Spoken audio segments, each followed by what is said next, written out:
Good morning po sa ating lahat. Good morning po.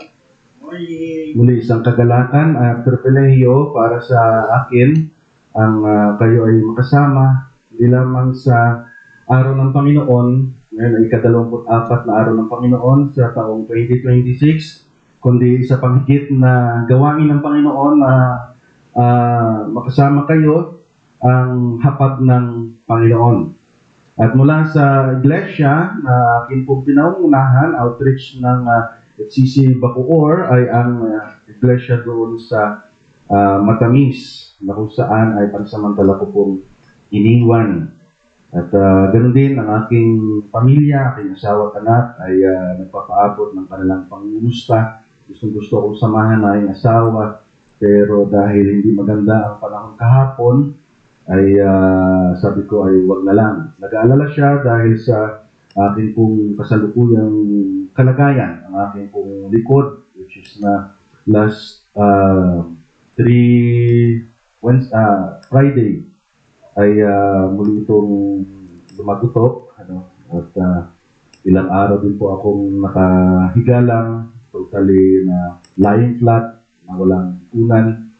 Pero sa biyaya ng Diyos, ang bilis ng recovery ko.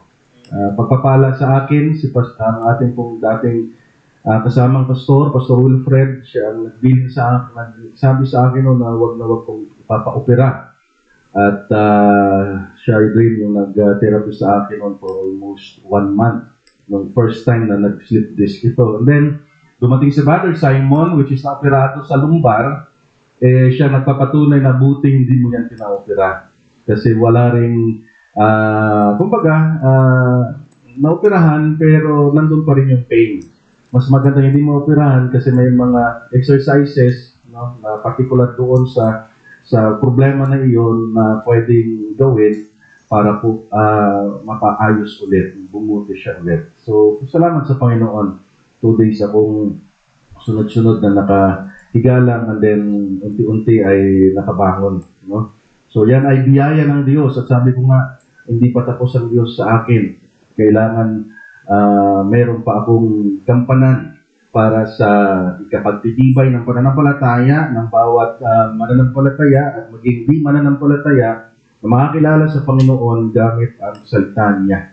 Okay? So kahapon, maiksi lang na update. Kahapon ay nag-celebrate ang ating pong outreach doon sa Batangas, ang Faith Community Church Tilaga, ng ika-11 taong founding anniversary. At bagamat salat sa financial, ramdam talaga namin dahil si Pastor JL nag-imbita, ilan lang tao. No? Sabi nga ni Pastor, ito yung pinaka-nakakatawa. Diba, may L3 si Pastor. So sabi nga ni Pastor, Pastor, invited kayo sa anniversary, huwag niyong dalhin ng L3 ha, baka may sumama. Dahil limitado po yung pagsasalu-saluhan. But din inanunsyo po sa lahat na mayroong anniversary. Okay, yun nga lang ay hindi na nag-imbita pa para po sa selebrasyon. At nandun ako kahapon, ako ang napili ni Pastor JL na maging speaker para po sa anibersaryo ng ating pong iglesia doon bilang outreach po natin. Okay, so sa Diyos po ang papuri at pagpaparangal. May kwento ko lang kahapon din ay pag-alis ko ng bahay, sobrang dilim. May kwento ko nga sa ating ilang mga kapatiran, hanga-hanga ang Panginoon dahil sabi ko, kung aalis ako, kaya nag-chat ako sa GC ng media, GC ng member doon, kung kumusta ang panahon dito. Dahil doon talagang nagbabadya, nakikidlatan at may kulog pa.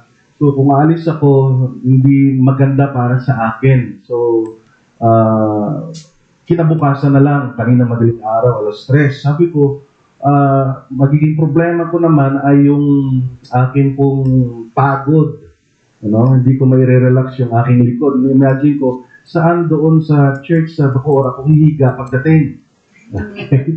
Baka tulog pa si sister, ating kapatid dito, makikiusap kung pwede humiga. So sabi ko, Lord, kung kayo ang Diyos ng umati ng dagat para makatawid ang yung bayan ng Israel, alam ko kayo rin ang may kapangyarihan para makapunta at makarating sa Bacoor na na ligtas. No? Yan ang pinahawakan ko. Pero hindi ko sinasabi na mawala ang ulan. Pero Lord, anong kalooban niyo? Pagpapasalamat ko. Alis ako, magtitiwala ko sa inyo. At alam niyo kung anong nangyari.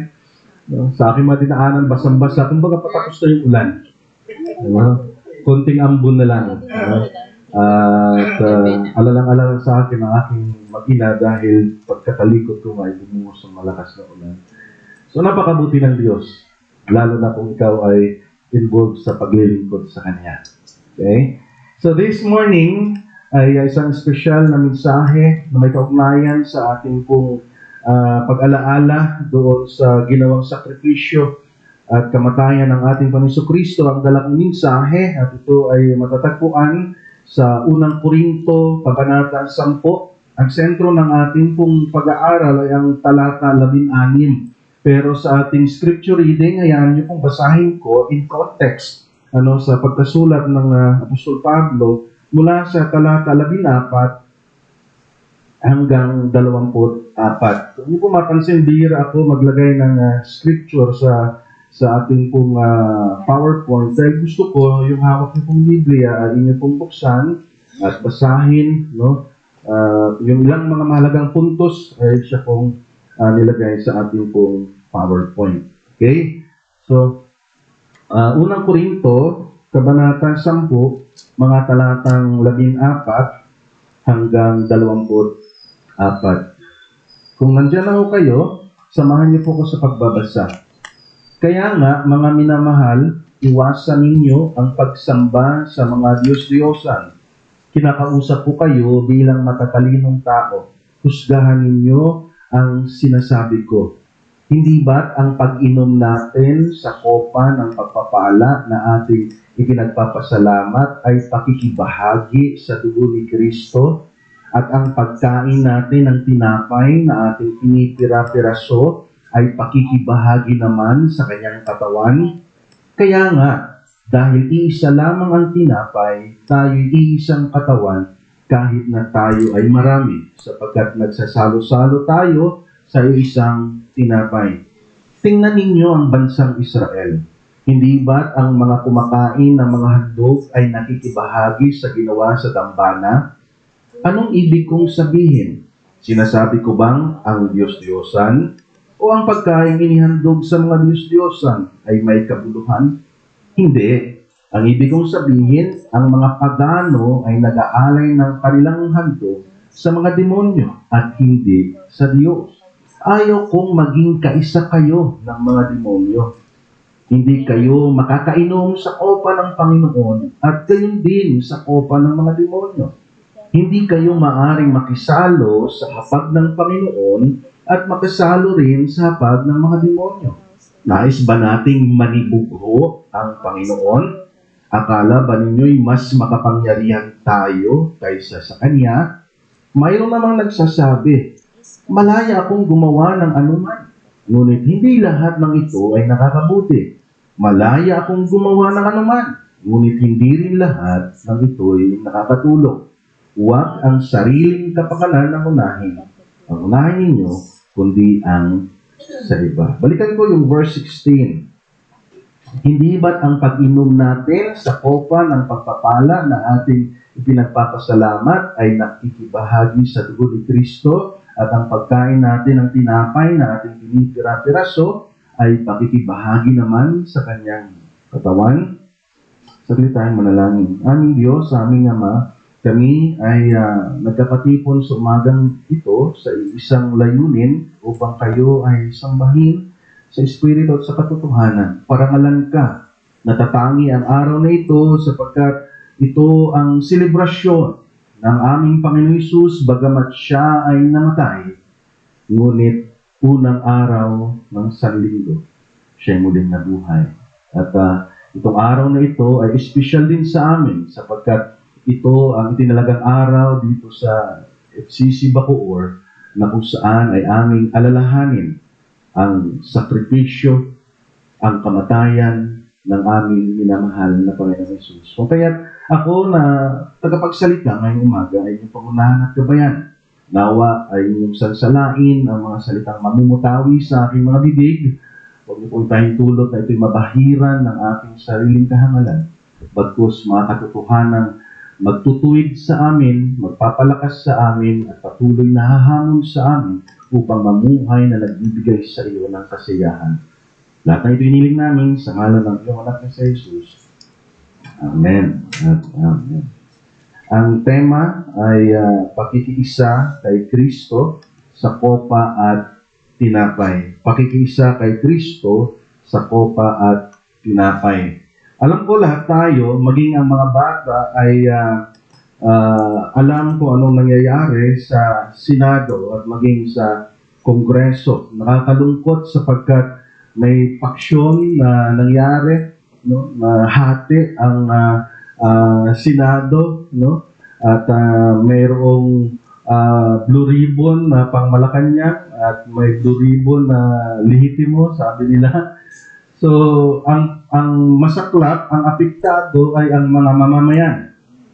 Dahil sa nangyayaring dibisyon at di pagkakaisa, ang kalaban ay unti-unting kumikilos. Kanina habang ako'y nakaupo dyan, ay meron akong nabasang balita na ang China ay mayroong floating na bagay na nasa Baho de Masinloc. At dahil sa walang pagkakaisa sa Senado at maging sa Kongreso, ay hindi yun nabibigyan ng pansin. So kumikilos ang ibang bansa para ipagpatuloy nila ang kanilang hindi tamang gustong gawin na may kaugnayan sa territory dispute na meron po tayo. At sa diwang yan, ay nakakalungkot din na kung ang iglesia o ang church ay hindi nagkakaisa, isang kahiyan para sa ating Panginoong Jesucristo. Iyan ay nagbibigay ng pangit na imahe sa mga hindi mananampalataya na kung saan nakapalibot sa mga mananampalataya at syempre ay madidismaya ang ating Panginoon. Ang kanyang pinakabilin ay magmahalan ang mga mananampalataya upang makita ng mundo na tayo nga ay mga alagad niya. Okay? So, ang banal na hapunan So, ang banal na hapunan o hapag ng Panginoon ay espesyal at napakahalagang pakikiisa sa Panginoon Jesucristo. At iyon ay sa kanyang katawan at dugo. Ito'y napakahalagang gawain. Ang nakakalungkot, marami sa mga mananampalataya na napakababa ang kanilang pagpapahalaga sa banal na gawain na ito. Dahil maaaring napakababa ng kanilang pagkaunawa o kulang ang kanilang pagkaunawa na dapat ay ito'y maging kagalakan at kasabikan na daluhan ng bawat mananampalataya. Well, alam nating lahat ng Panginoon Hesus mismo ang nagtatag nito. Tinatag niya ito nung sila ay nasa pagsasalo-salo ng Passover or Paskwa. Ang Passover ay selebrasyon ng Israelita patungkol sa kanilang pagkalaya mula sa pagkaalipin ng Ehipto. Brutal na pagkaalipin sa kanila. So sila po ay may yearly na selebrasyon ng Paskwa or Passover. At doon ito itinatag ng Panginoon Jesucristo. Tinatag niya ang kanyang hapunan at imbis na pag-alaala mula sa paglalakbay mula Ehipto, ito ay naging pag-alaala ng kanyang kamatayan. Nagkaroon ng shift. Ito'y tungkol na sa kaniya. Hindi na hapunang Pampaskwa, kundi pag-alaala ng kanyang kamatayan. Pag-alaala sa buhay na inialay ni Kristo para sa marami. Sa kanyang bayan. Ito ay institusyon na siya mismo ang nag-utos kung saan naging pangunahin na gawain ng iglesia sa buong kasaysayan. Nung nagsisimula pa lamang ang iglesia or early church, ito ay napakahalagang seremonya. Kung babasahin nyo yung the book of Acts, araw-araw nila itong ginagawa. Okay? Ganun ka-espesyal itong gawain na ito para sa mga mananampalataya. Napakahalagang punto rin ng pakikiisa ng iglesia at ng kanyang tagapagligtas. Walang iba kundi ang ating Panginoong Jesucristo. Ngunit sa paglipas ng panahon, mula doon sa early Christian, pinanganak ang once a year na pag-alaala. At yun ay tinatawag na mahal na araw. Pero ang totoo, ang pag-alaala sa pagdusa at kamatayan at muling pagkabuhay ng ating Panginoon Kristo ay ginagawa tuwing kailan? Banal na hapunan. Ang hapag ng Panginoon. Okay? Nabigyan ko kayo ng maiksing background tungkol po sa sulat na ito. Mula verse 1 hanggang verse 13, yan po sa bahagi na ating binasa kanina ng chapter 10, pinaalalahanan ni Apostol Pablo ang mga mananampalataya sa Korinto patungkol sa makasaysayang paglalakbay ng mga Israelita. For almost 40 years na paglalakbay mula Ehipto hanggang Kanaan. Ang Kanaan na tinatawag na the Promised Land. Yan ay mababasa natin sa Exodus 13:21, ganun din chapter 14 verse 16, chapter 16 verse 15, and chapter 17 verse 6. Pinaalala niya ito, bakit? Upang pagnilayan ng pagsasalarawan na kung saan maling paggamit ng kalayaan at panganib tungkol sa pagtitiwalang lubos sa kanilang sarili. Nung sila ay makalaya sa Ehipto, ginamit nila ang kalayaan na yun sa maling kaparaanan at ang kanilang pinagtiwalaan ay ang kanilang sarili. That's why every time na may panganib, anong kanilang sinasabi? Mabuti pang nandun kami sa Ehipto. Ibalik nyo na lang kami doon. Kaninong lakas sa kanilang pinagtitiwalaan? Ang ibig nilang sabihin, kahit kami hagupitin doon, bugbugin, walang sweldo, walang pakain na maganda, okay lang kaysa, ayan, may panganib. So, kanino sila nagtitiwala? Hindi doon sa nagligtas sa kanila, kundi sa kanilang sarili. Okay? So, yan po yung paalala ni Pablo, dyan po sa verse 1 hanggang sa verse 13. Ginamit ng mga Israelita sa maling paraan ang bago nilang natagpo ang kalayaan. Saan nila ginamit yon? Pagkahulog sa pagsamba sa Diyos, Diyosan. Pangalawa, immoralidad. At pangatlo, pagre-rebelde. Na siyang dahilan ng pagka-disqualify ng kanilang sarili mula sa pagtanggap ng biyaya ng Diyos. No, alam natin ang kwento. Lahat ng orihinal na nakalaya sa Ehipto, hindi pinapasok ng Diyos sa Promised Land. Ang mga nakapasok lang ay ang mga anak. And even si Moises, kung mayroong association, blessings with association, mayroong ding curse with association. Hindi dahil sa may connection si Moises sa mga Israelita, kundi dahil nagpatangay siya sa kanyang emosyon na yung utos ng Diyos, iniba niya.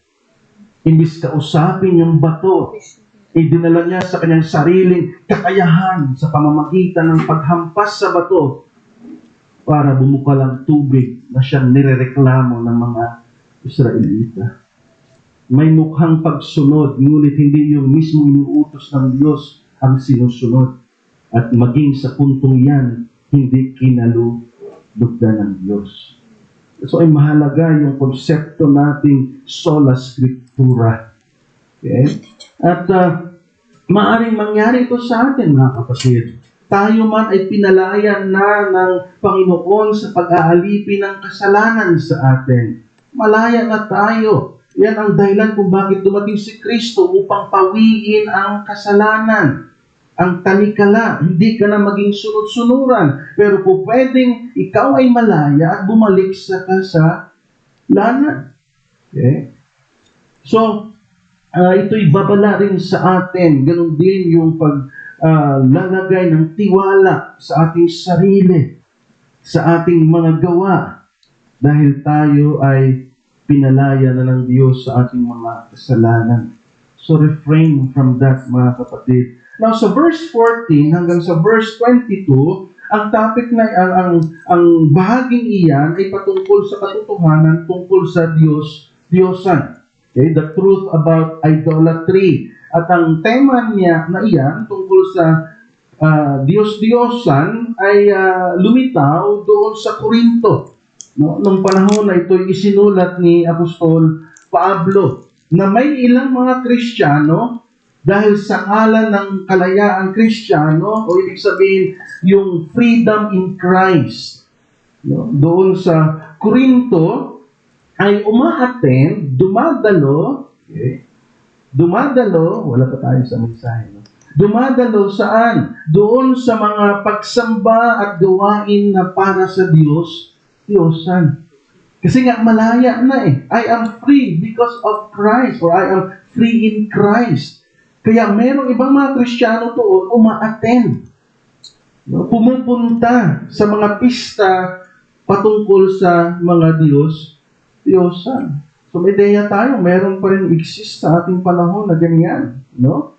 So, para sa kanila, ang Diyos-Diyosan ay hindi naman totoo. There's no such thing na realidad iyon. At totoo yun, mga kapatid. Okay? Totoo naman iyon. No? Ang idol ay hindi naman totoo. No?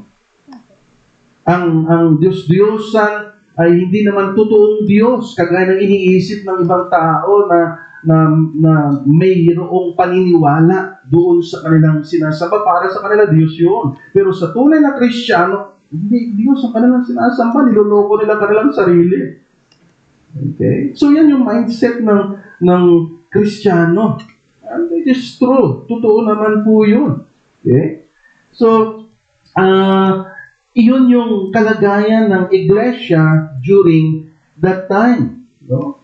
Pero, ang problema, may mga mananampalataya na nalalagay sa pagkabagabag. Sila yung mga mananampalatayang bago na convert mula sa gawain yun.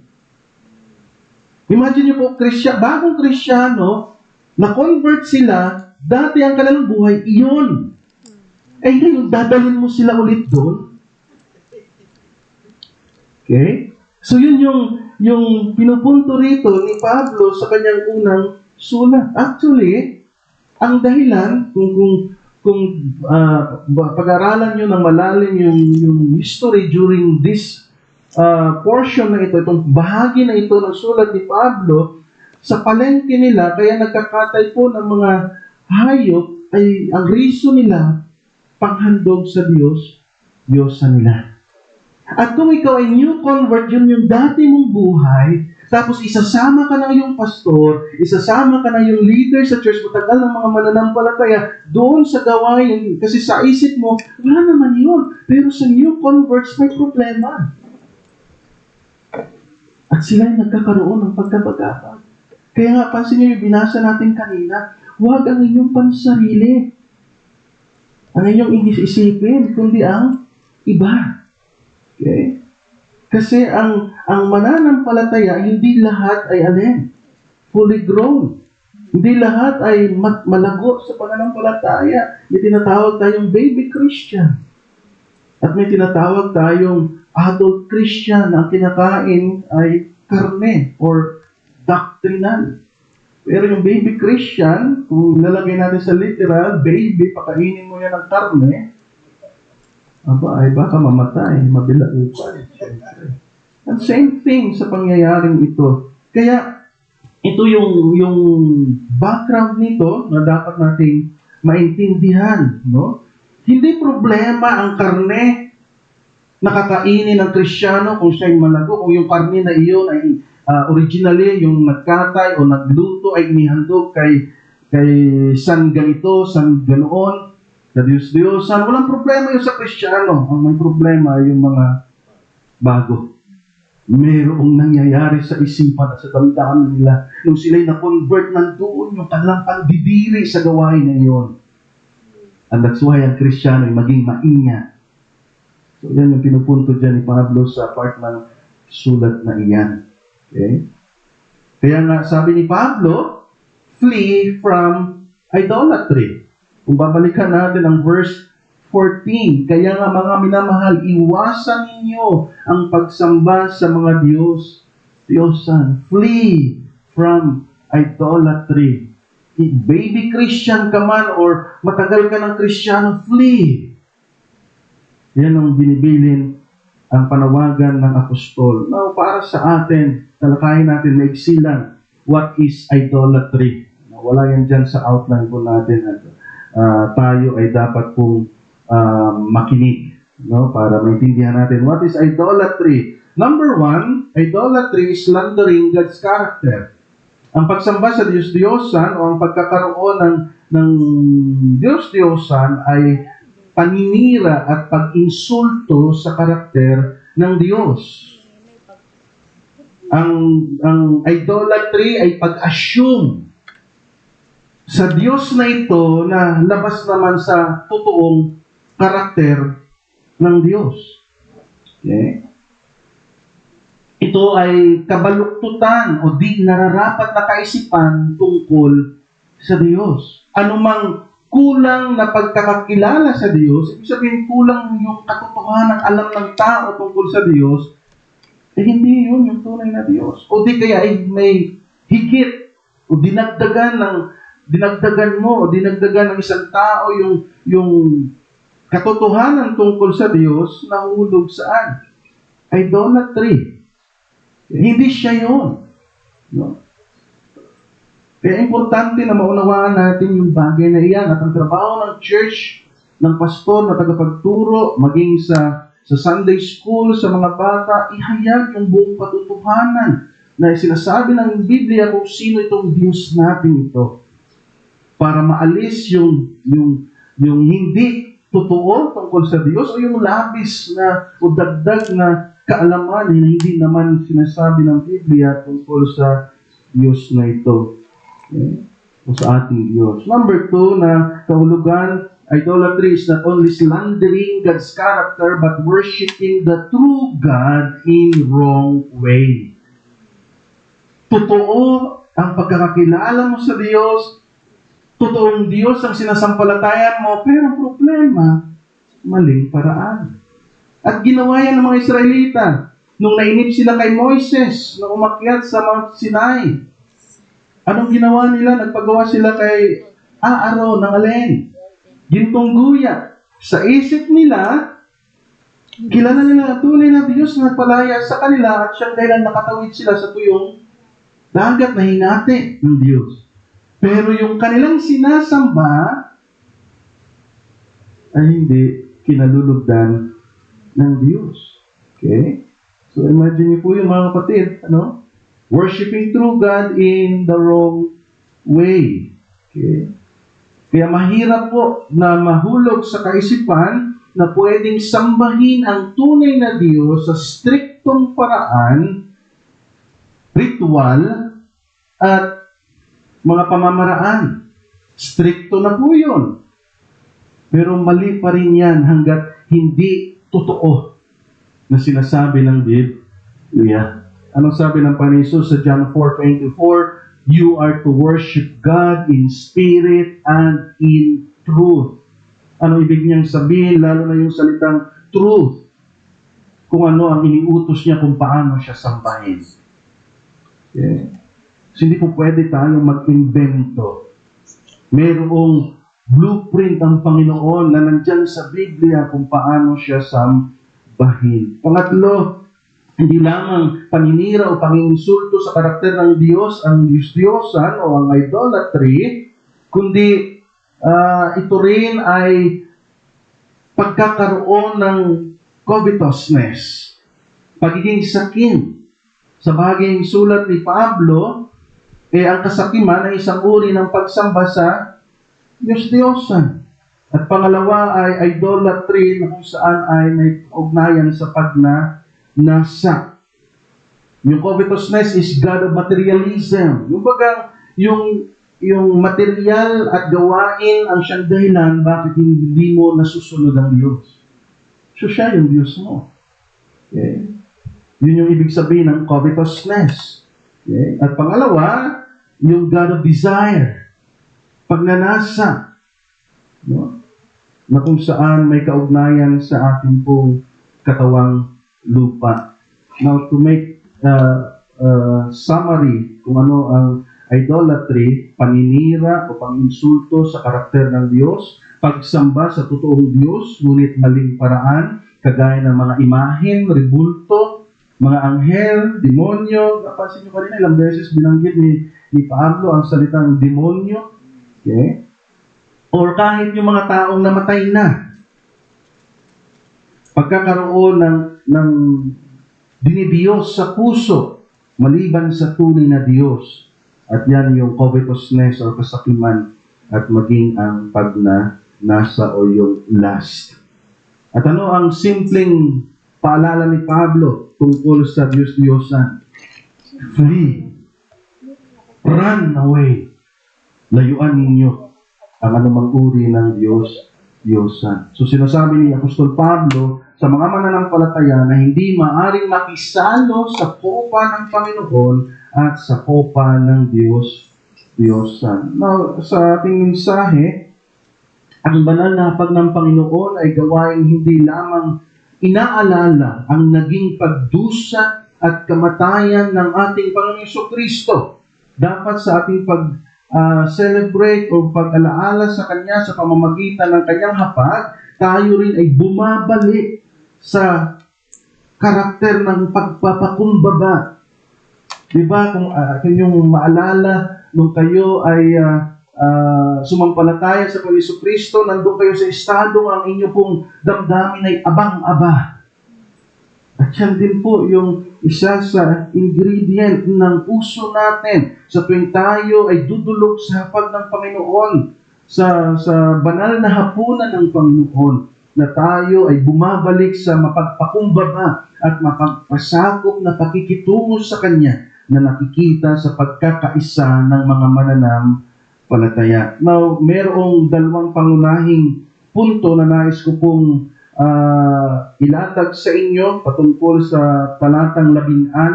Ang una, ang kopa ng pagpapala, pakikiisa sa dugo ni Kristo.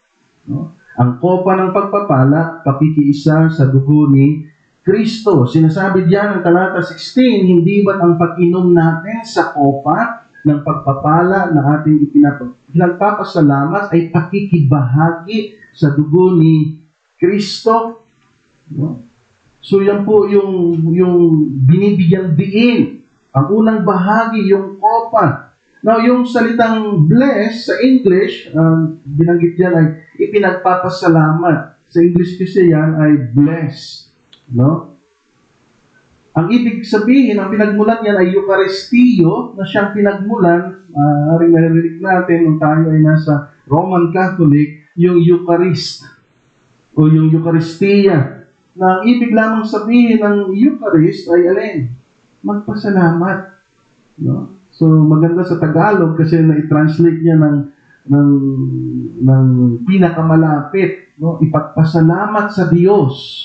Ang alin? Ang kopa. Pero hindi yun yung mismong kopa. Kung ito po'y tasa, hindi ito ipagpapasalamat natin. Mamaya sa ating pong pagtanggap, kung ano man ang nariyan, kung yan ay maliit na tasa, hindi yan yung pagpapasalamat, kundi yung dugo. Kasi yung laman ng kopa o tasa, yun yung sumisimbolo sa dugo ni Kristo. Pero hindi pa rin yung literal na dugo.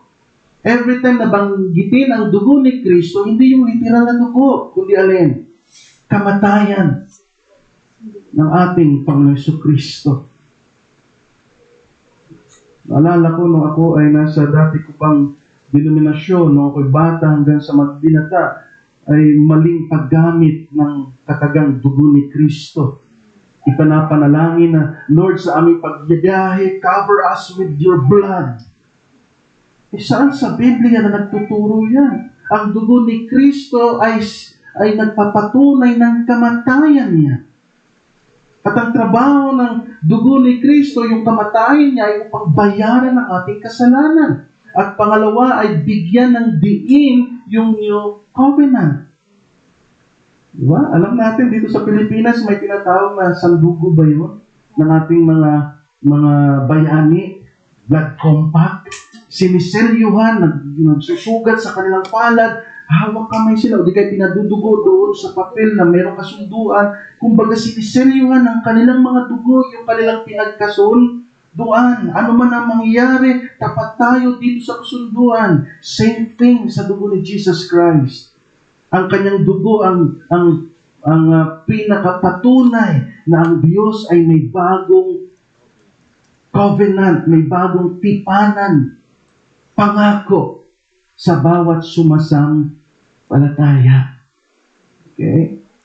At higit yan, wala na. No? Kaya nawa ay maintindihan natin yung bagay na iyan. So pinagpapasalamat sa Diyos yung kamatayan ng bugtong na anak ng Diyos. Now, ang tanong, ano ibig sabihin ng kopa? Now, kung babalikan natin ang verse 16 sa English, is it not the communion of the blood of Christ? Hindi ba pakikiisa sa dugo ni Kristo? Ibig sabihin, kapag ininom mo ang nilalaman ng kopa, no? Ano ba sa ibang salita yon? Pag binibili natin yun sa binibilahan. Okay. Nakalimutan ko yung salita. Binibilahan natin ng books. Christian bookstore. Nakalimutan ko na.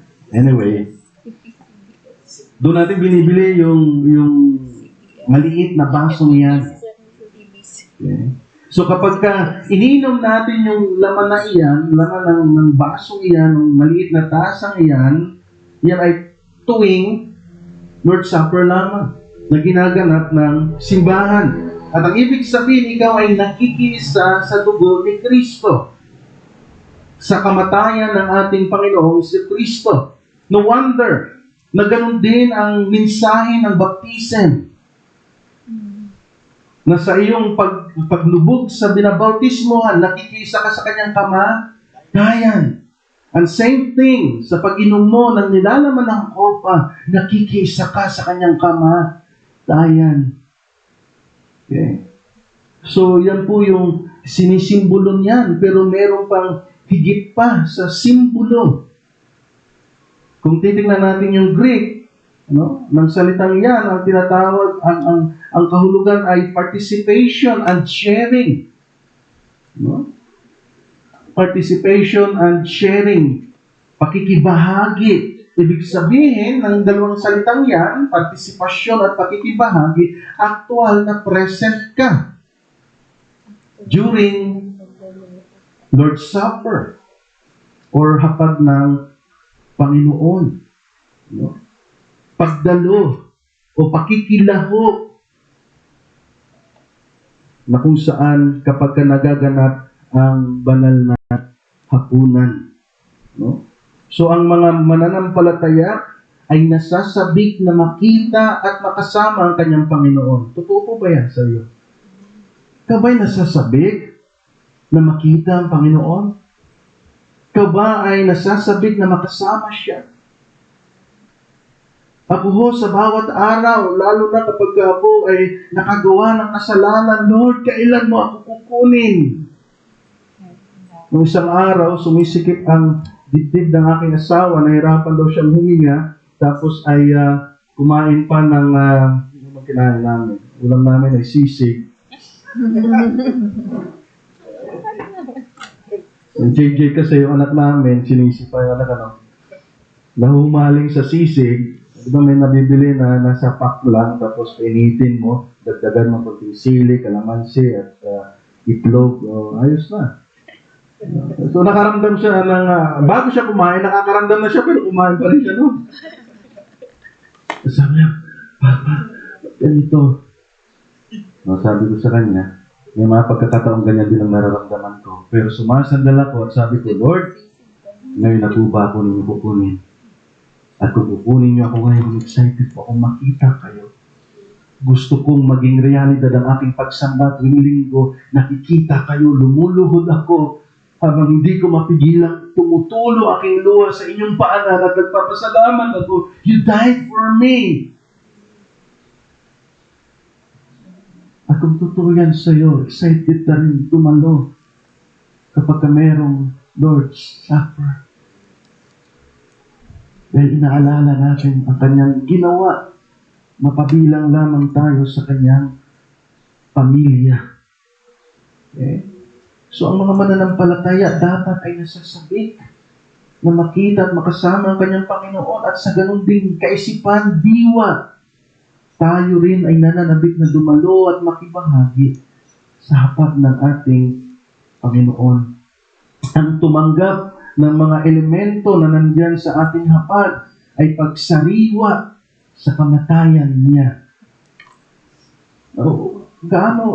Ano ang tumatakbo sa ating isipan kapag narinig natin ang salitang kamatayan niya? Naiisip mo ba yung kanyang cross na pinapasan?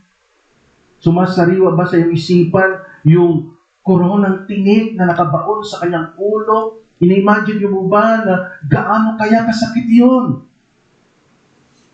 Iniisip niyo po ba yung bawat dugo na pumapatak dahil sa mga hagupit sa kaniya? Or simpleng namatay si Jesus Christ? Alam niyo po, tayong mga Pilipino ay minsan, hindi lang minsan, madalas, may mga bagay na pina-exaggerate natin, tapos tawag sa atin OA. Pero kung sa OA at sa OA lang din naman, yan ay during the Lord's Supper. Alalahanin natin yun. At kapag totoong naaalala mo yun, then nagkakaroon ka ng pagkamuhi sa kasalanan, meron kang kamalayang ayaw mo na sa kasalanan, at gusto mo yung iba maligtas din. Kung totoong sumasariwa sa iyo at sa akin ang ginawa ng Kristo para lamang tayo maging bahagi ng kanyang pamilya. Okay? So ito'y simbolo na pinapaunawa sa atin ng Santong Espiritu na maging buhay na realidad sa akin ang kamatayan ng ating Panginoong Kristo at ganun din sa iyo, minamahal na kapatid. Yan po yung ideya ng komunyon.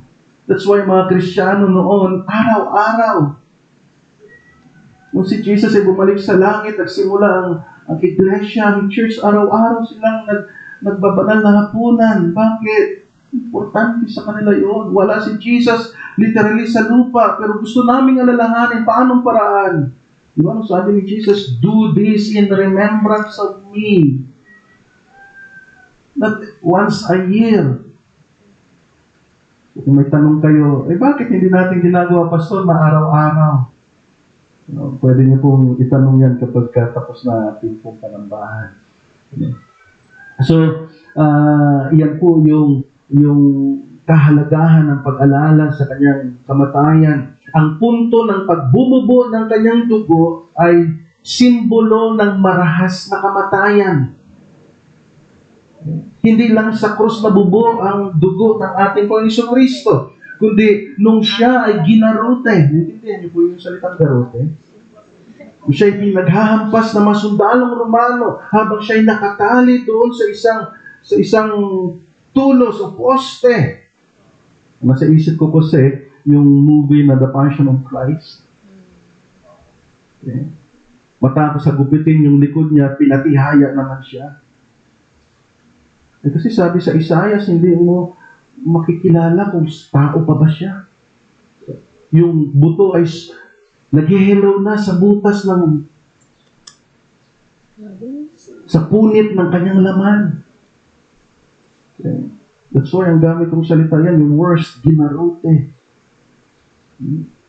Ano ba sabi ng Biblia? For the wages of sin is death. At yan ang ginawa ni Jesus Christ sa iyo at sa akin. Dinala niya sa kanyang katawan ang kabayaran ng akin at iyong kasalanan. Ang mamatay siya sa marahas na kaparaanan.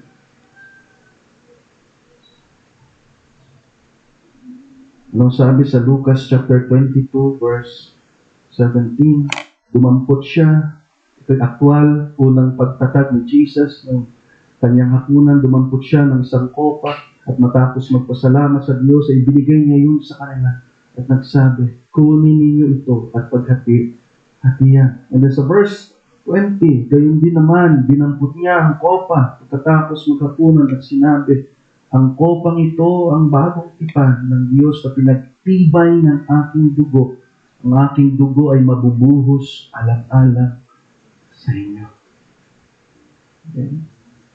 Hindi lamang si Jesus ay hero para sa atin. Siya rin ay ang ating Panginoon at tagapagligtas. Siya ay Diyos na nagkatawang tao para lamang ialay ang kanyang buhay sapagkat hindi natin kayang bayaran ang ating mga kasalanan.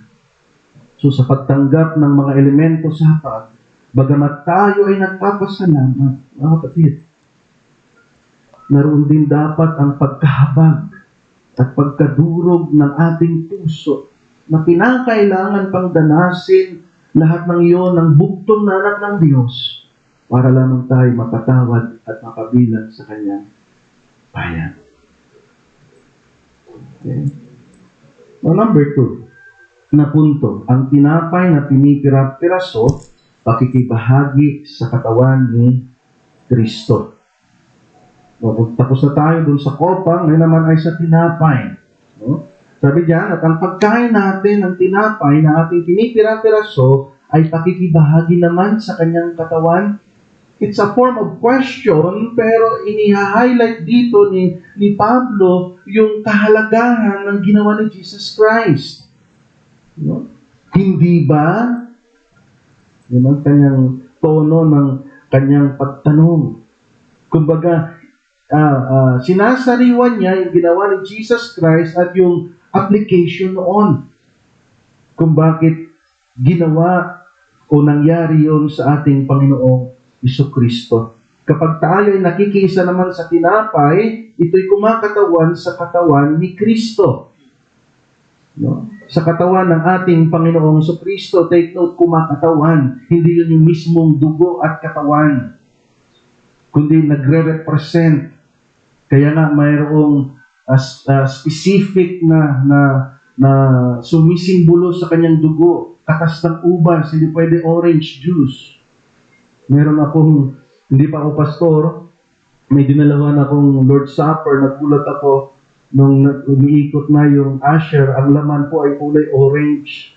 Tapos nagpaliwanag ang pastor, wala tayong makitang grape juice. Bakit hindi na lang pinagpaliban? Okay. So hindi napahalagahan. Hindi yun basta-basta. No? Ang gano'n din yung tinapay. Unleavened. Walang pampa. Alsa, di ko alam kung anong laman ng ating pero kung nandun pa rin tayo sa dating gawain patungkol sa mga elementong yan, then panawagan din po ito sa atin. Dahil maging ako man, yan dati yung aking practice. Kahit anong tinapay dyan, okay lang. Kung wala naman talaga unleavened bread. Pero hindi yun. Ang inuutos ay walang pampa-alsa. Dahil yan ay sumisimbolo ang pampaalsa sa kasalanan. So, ang buhay ni Kristo na sinisimbolo ng kanyang katawan, walang kasalanan. So, ganun din sa gagamiting tinapay or elemento na nasa hapag ng Panginoon. So, inaalala natin sa pamamagitan ng tinapay ang naging buhay ng ating Panginoong Jesucristo nung siya'y nagkatawang tao. Siya yung sumisimpatiyang dakilang saserdote. Sa kanyang pagkakatawang tao, nagagawa niyang sumimpatya. Kung tayo'y tinukso o tinutukso hanggang ngayon, naranasan niya yon. Alam niya kung paano tuksuhin nung siya ay nagkatawang tao. Kaya, kaya niyang sumimpatya sa atin dahil po doon. At yan yung pag-alaala natin sa tuwing tatanggapin natin ang tinapay na siya ang ating sumisimpatyang dakilang saserdote at ganoon din, siya rin ay ang tagapagligtas na namatay sa krus. No? So ang pakikiisa sa hapag sa pamamagitan ng tinapay, kung gayon ay nag-uugnay sa atin sa buhay ni Kristo nang siya ay nagkatawang tao at nagdusa. Ang tawag diyan ni Pablo sa kanyang sulat doon sa Filipos, nagpakababa ng kanyang sarili. Okay? Siya'y nagpakababa ng kanyang sarili. Bakit niya yung ginawa? Upang siya ay maging dakilang saserdote na kayang sumimpatya sa lahat ng larangan na meron tayo na kanyang mga mananampalataya. Siya ay tinukso, katulad natin na nakakaranas ng pagtukso dahil siya ay nagkatawang tao. So ang tinapay ay nagpapaalala sa atin ng kanyang naging buhay tao. No? Pinapaalala natin din sa lahat na siya ay totoong nagkatawang tao. Siya ay 100% tao. Mayroon pong mga turo na hindi siya 100% tao, siya ay espiritu. Hindi totoo yun.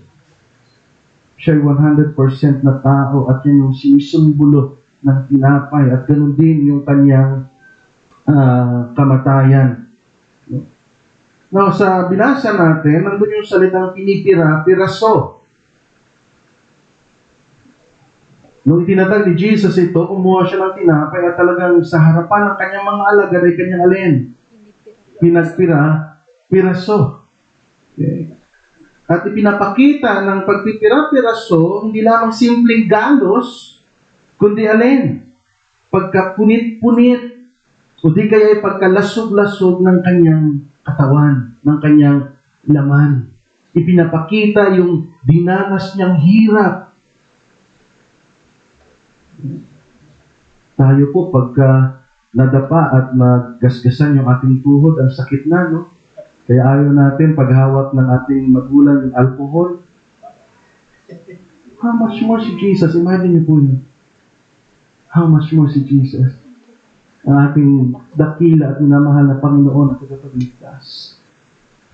Na dahil sa pamalo ng mga Romanong sundalo, na mga lubid, na ang dulo ay may mga matitigas na bagay, kagaya ng buto at bakal. Pag pinalo sa kanya, bumabaon sa kanyang laman. At paghila ng tagapalo, naglalaserate. At hindi isang beses siyang pinalo. Hindi isang sundalong Romanong pumalo sa kanya. Nag-e-enjoy ang mga sundalong Romano na nakatakda na gumaruti, hindi lamang kay Jesus, kundi sa mga nauna nilang pinarusahan ng gano'n. Eh di ba pag nag-e-enjoy, buong lakas yun?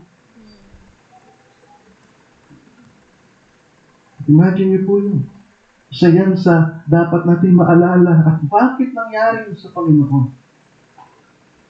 Para lamang tayo ay matatawad sa ating mga kasalanan. Yung kabayaran ng kasalanan, hindi natin mabayad-bayaran dahil sa kanyang ginawa na bayaran iyon.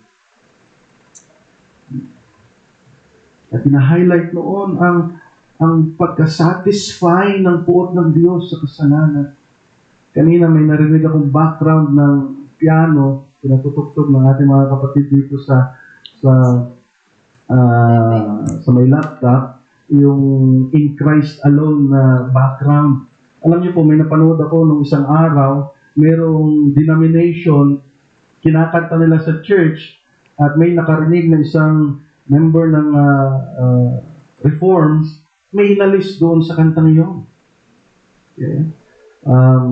The wrath of God was satisfied. Dala ko yung aking hinggal, dito kasi sa ulo yung kantang yan.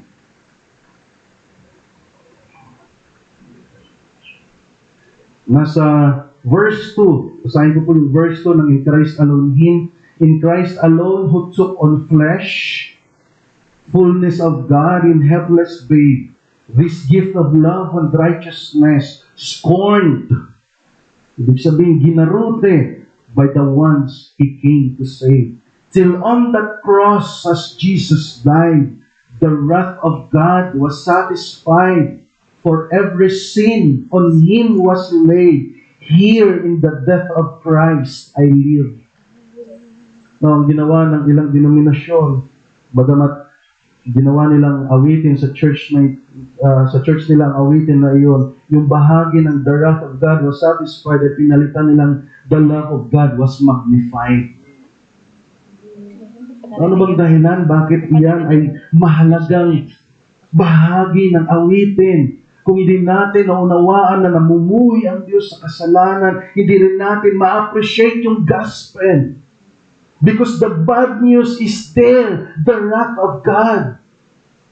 But the good news, because of Jesus Christ, come and be saved. Yan yung good news. Maaring muli nyo itong narinig sa akin, pero hindi ko kayang pigilan ang aking damdamin na inuudyukan, na banggitin in this special occasion. At kung na-appreciate mo yun, this is truly grace. Ito yung biyaya ng Diyos. Hindi ako nararapat dito. This is grace. Hindi makakapamuhay tayo ng alin. May pagpapakumbaba at may paglilingkod sa bawat mga kapatid sa pananampalataya na tulad ko at tulad mo, hindi nararapat sa biyaya ng Panginoon. Ang katawan ng ating Panginoon Kristo ay larawan ng matinding paghihirap na kanyang dinanas para sa iyo nang siya ay magkatawang tao. Sabi sa Hebreo chapter 10 verse 5, dahil yan, in-highlight ko po yung sa kulay red, yung dapat natin bigyan ng pansin, dahil yan ang si Kristo ay naparito sa daigdig, sinabi niya sa Diyos, ang mga pang-alay, pati mga handog at ang mga hayop na handang sunugin, hindi mo na ibig. Kasi yun ay nagre-represent lamang na inabuso ng mga Israelita during Old Testament. Sabi ng Panginoon, walang kapintasan, pero dumating sa punto na kung ano na lang, ang uri ng tupa, baka o kambing ang kanilang inihahandog. Kaya nainis na rumi ang Diyos sa kanila. Kaya sabi diyan, hindi mo na ibig sa dambana dalhin. Hindi mo na kinalugdan ang mga handog na sinusunog at ang mga handog upang pawiin ang kasalanan. And then, sabi sa huli, kaya't inihanda mo ang aking katawan upang maging handog. At yan ay literal. Yan ay literal na nangyari sa ating Panginoon Jesucristo. So, kapag pinipira-piraso ang tinapay, hindi lamang yan tumutukoy sa cross ni Jesus Christ, na kung saan ang kanyang katawan ay nagkalasog-lasog, nagkapunit-punit, ganun din, nagre-represent ang tinapay ng kanyang pagdusa bilang tao. At kung ikaw ay nagdurusa ngayon, may problema ka, kung may karamdaman ka sa katawan, alalahanin mo ang pagdusa ni Jesus para sa iyo. Tuwan-tuwa ko sa isa nating kapatid sa Tilaga. Kung ating dinadanas ngayon, sabi niya, walang katiting sa dinanas ng aking Panginoon. Kaya titiisin ko ito. Pansin niyo po, nagbigay sa kanya yun ng kalaknasan at sigla. Naharapin yung karamdaman niya. Kasi ang nasa isip niya, wala sa kalingkingan ng dinanas ng aking Panginoon. See? Natatanggap mo ngayon yung kasalukuyang kalagayan. Kung meron kang pisikal na problema o karamdaman o maging problema sa iba pa mang mga bagay. So yan yung nire-represent ng tinapay at ganoon din simbolo ang tinapay ng kanyang pagiging totoong tao nung siya ay dumating dito sa mundo. So ang banal na hapunan ng Panginoon ay isang regular na gawain ng iglesia na dapat mong daluhan at makibahagi sapagkat isa ito sa pinakamamahal, hindi ko sinasabi exclusive, kundi isa ito sa pinakamamahal na gawain upang alalahanin ang naging pagdurusa at kamatayan ng ating Panginoon at tagapagligtas. Pagdiriwang ng pagkakaloob niya sa atin ng pagpapatawad sa ating mga kasalanan at pagkakaloob niya sa atin ng buhay na walang hanggan. Now, nais ko lamang idagdag ang ikatlong punto. Ang banal na hapunan mismo ay patutuo ng iglesia ng pagkakaisa. Okay? Hindi lamang yung tinapay at yung kopa, yung juice galing sa ubas, hindi lamang yon, kundi yung mismong pagganap ng banal na hapunan ay patutuo ng iglesia ng alin? Pagkakaisa. Okay? So sinasabi ni Pablo na ang mga mananampalataya ay dapat lumayo sa mga Diyos-Diyosan. Nabasa natin kanina. At sa mga gawain ng pang-Diyos-Diyosan. So ano ibig sabihin ni Pablo? Siya'y nananawagan ng alin? Isang katawan. Isang iglesia. Mayroong pagkakaisa. Hindi dahil malago ka sa pananampalataya, okay mo nang gawin yon. Kasi totoo naman, malaya na tayo. Pero alalahanin mo yung kapatid sa pananampalataya. Baka natitisod sa ginagawa mo yun. Okay? So dapat ay alin? May pagkakaisa. No? Nagtutulungan ang magkakapatid sa pananampalataya kung paano lumago. Nagkakaisa sa pag-aaral ng salita ng Diyos. Nagpapaalalahanan. Ipinagtatanggol ng sama-sama ang katotohanang ipinagkatiwala sa atin. At sama-sama rin tayong nagpapalaganap ng Ebanghelyo ng ating Panginoong Jesucristo. So ang mensahe ng pakikiisa sa hapag ng Panginoon ay pakikisama sa isa't isa. That's why si Pablo ay merong babala na ang hapag ng Panginoon ay gawain ng mga mananampalataya na hindi pinaghihiwa-hiwalay. Pinagwawatak-watak. Yun yung babala ni Pablo. Ang hapag ng Panginoon, ang mga mananampalataya hindi dapat nagbabahagi. Ibig sabihin, hindi naghihiwa-hiwalay, nagkakawatak-watak. So, anong ibig sabihin ni Pablo? Ang hapag ng Panginoon ay gawain, ang mananampalataya ay pinag-iisa. Pinag-iisa. Tandaan po natin yan. Kaya atin pong suriin ang ating sarili. Tayo ba ay mayroong uniformity sa larangan ng paglilingkod sa Panginoon? Ngunit hindi lamang ito tumutukoy sa relasyong magkakapatid, kundi maging sa pamamaraan ng pamumuhay. No? Pamumuhay na uniform o magkatulad sa katuwiran at sa kabanalan. Mga kapatid, sa tuwing gaganapin natin ito, pagtanggap natin ng kopa, ng tinapay, nakikita mo ito, pagtanggap mo, hindi lamang ito basta tinapay at kopa. Sa iyong isipan, nakikita mo yung kanyang cross. Sa iyong isipan, naalala mo, ikaw ay may pakikiisa sa Kanya. May relasyon ka na sa Kanya. Naalala mo yung kanyang katawan ay nalasog-lasog para sa iyo. Naalala mo na siya ay nagdusa para sa iyo. Siya ay namatay para sa iyo. At muling nabuhay. At ang mga kasama natin ay katulad din natin na dapat tayo ay may pagkakaisa. Dahil yan ang mensahe ng banal na hapunan. Si Kristo ay dumating sa mundo para ialay ang kanyang buhay, para mamatay, mapatawad lamang tayo sa ating mga kasalanan. Sa ating pagtatapos, unang hamon, ang hapag ng Panginoon ay isang pag-alaala. Sabi ng Biblia, ng salita ng Diyos, gawin ninyo ito bilang pag-alaala sa akin. Kung gayon, walang higit na kagalakan para sa puso ng isang makasalanang pinatawad. Katulad mo at katulad ko. At walang higit na kalulatiang magbibigay ng tao sa Diyos kaysa sa patuloy na alalahanin ang pagtubos na ginawa ng kanyang bugtong na anak para sa mga makasalanan. At kasabikan mo rin na hindi lamang ikaw ang makaramdam ng ganyan, kundi maging ang ibang tao. Pangalawa, may natatangi itong pampublikong pagpapahayag na kaakibat nito.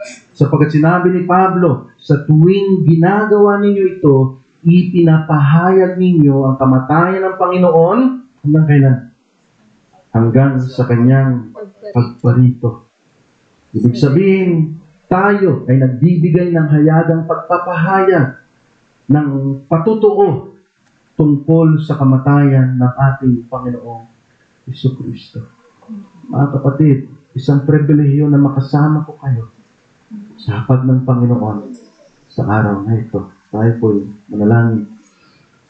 O banal at dakila namin Diyos, makatarungan, tapat at totoo, hindi nagbabago. Kami ay lubos na nagpapasalamat sa umagang ito. Sa espesyal, at hindi namin kayang sukating kagandahang loob na iyong ipinamalas, na iyong ginawa sa amin. Mahigit 2,000 taon na nangyari ang pinag-aaralan namin ito. Na may totoong Jesus na ipinanganak ng isang birhen. At sinasabi ng mga propeta na siya'y makapangyarihang Diyos. Walang kasalanan, walang kapintasan. Ngunit part ng history, siya'y pinako sa krus. Katulad ng ginagawa sa mga notorious na kriminal ng panahon na iyon. At ito ay dahil sa pagmamahal niya sa amin, sa iyong bayan, sa iyong mga tupa na mga napapariwara hanggang ngayon, upang mapatawad ang aming mga kasalanan at maging bahagi ng iyong kaharian, kasama ni Kristo na tagapagmana alang araw. O aming dakilang Diyos, nawa itong katotohanan na ito ang siyang mag-udyok sa amin, na ang aming kapatid o mga kapatid sa pananampalataya ay patuloy naming paglingkuran, na hindi naghanap ng anumang kapalit, anuman ang kalagayan ng aming pamumuhay, kundi sa isang diwa, si Kristo'y namatay sa amin, at kami man ay mamumuhay na may paglilingkod sa isa't isa. At ganoon din sa mga taong nakapatibot sa amin, Diyos, na hindi mananampalataya. Nawa, maging maingat kami sa pamumuhay upang sila'y maakay, hindi man sa aming pangangaral, kundi sa aming pamumuhay na may pagpapasakop sa iyo. Patawad kung may mga pagkakataon na wala kaming pakikiisa sa mga kapatid namin sa pananampalataya. Tulad ng mga mananampalatayang sinulatan ni Pablo, na malinaw sa kanilang isipan na malaya sila pero walang pakialam sa mga kapatid na tinuturing na baby Christian. O salamat o Diyos sa mensahe nito. Patuloy niyo kaming hamunin at sa aming pagtanggap ng mga elemento naman sa aming hapag. Nais namin na sariwain ang ginawa ng aming mahal na Panginoon. Dati kinilig namin sa ngalan ng iyong anak na si Jesus. Amen.